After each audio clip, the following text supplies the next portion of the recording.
Bushcraft 101, page 136. Such as how much heat will be held in and whether rain easily enters from the front. Diamond or plow point shelter. One of my favorite and quickest tarp shelters is to set up the diamond shelter. That's highlighted. Again, this is best made with a square tarp. Attach one corner of the tarp to a standing object, such as a tree, or to one end of the ridge line only.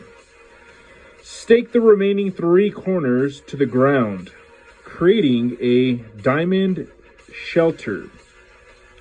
This type of shelter has many advantages, especially when used with the ridge line, as it can be quickly adjusted to create a lean-to during fair weather. It is great for completing camp tasks under cover from the sun and gives three-sided cover at night or during inclement weather. If your tarp has outside loops, you can buy a centerline loop out to another object to create more room on the inside, or you can use a stick on the inside to accomplish this. Tarp tents. Tarp tents are usually square tarps with extensions to the front that become doors when a center pole is used or when the tarp is secured to a ridge line by the center tie-out point. This creates a three-sided structure with two flaps used as doors to create a full enclosure.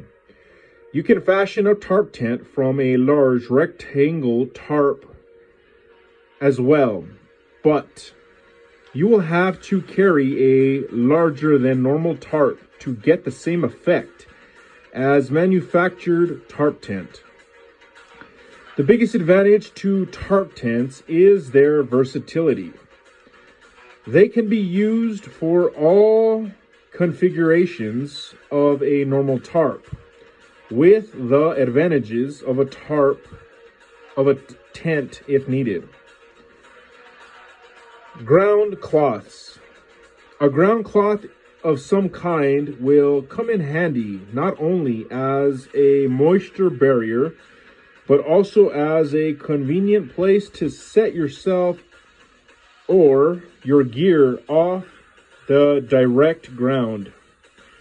You can fashion it from any scrap metal that is waterproof, if possible, but it does not need, page 137, to be any larger than the length and width of your body so as to keep your kit light.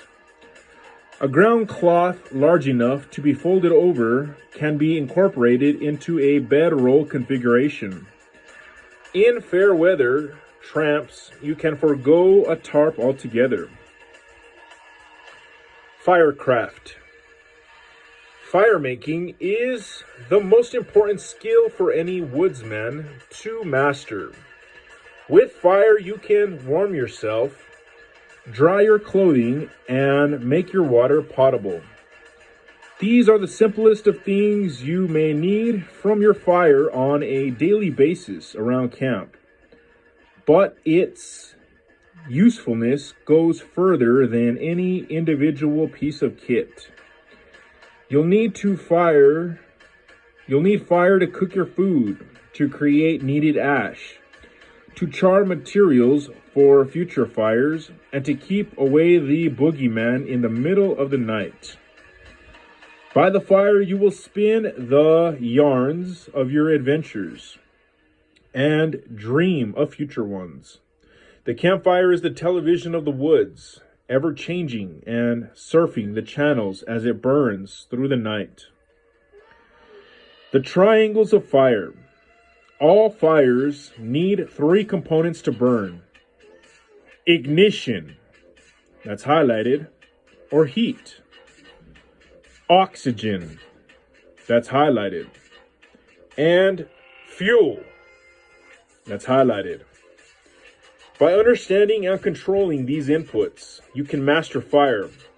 If you add to or limit any of these inputs, you will change the outcome. This means you can create a warming fire, create a cooking fire, or make charred material for creation of your next fire. Fuel is further divided into a single triangle: tinder, kindling, and fuel. All three of those are highlighted. These are major inputs that will either increase or diminish your chances for success, especially when conditions are less than optimal for building a fire to begin with.